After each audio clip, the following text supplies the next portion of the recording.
Today, the Republic of Uganda has received the non-aligned movement chairmanship by President Yoweri Kaguta Museveni.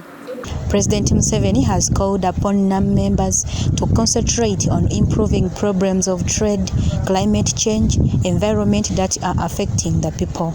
He made the remarks during the official opening of NAM and G77 Summit's Heads of States meeting held in Mnyonyo, Kampala. The strength of the non-aligned movement should be used to exercise considerable influence, particularly at the UN, for the effective transformative process for a better common future.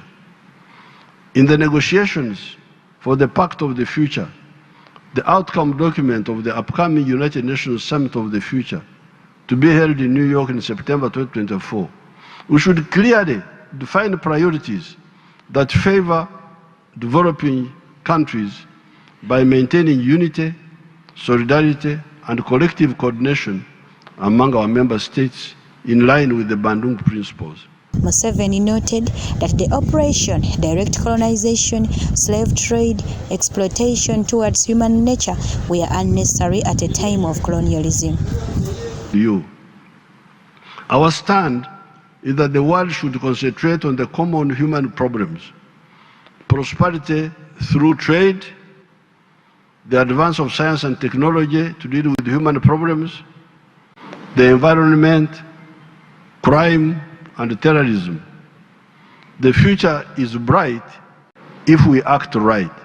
Basing on these unjust practices, the non-aligned movement was formed on principles of investing in human security, strengthening peace, and shared affluence in 1961 by a group of countries. That's why we call our movement, not party. Because a party is uni-ideological. Communist party, capitalist party, those are uni-ideological. Our force is multi-ideological because that's what fits our society. Museveni applauded Azerbaijan for the outstanding work as the outgoing chair of NAM and called upon all member states to use NAM for effective transformation. The summit was attended by a number of heads of states who in their speeches emphasized the need to end the war in Gaza.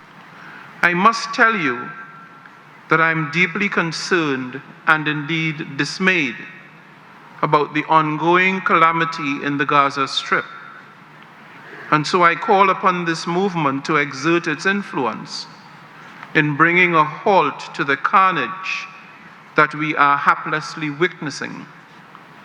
That situation behoves us to ask, how much is enough? And does the very concept of enough even exist in this setting? Looking to the future of the region, I reiterate my urgent call on all parties to refrain from any action that could further spill over into neighboring countries.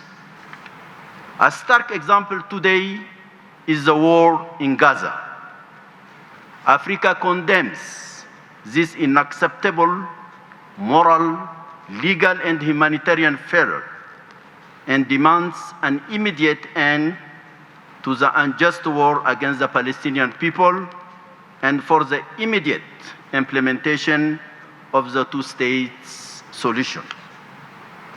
I again express the African Union's full and unwavering support to the Palestinian people, and as a non-aligned movement, we should all demand a stand for international justice and international law for all people fighting for freedom and dignity.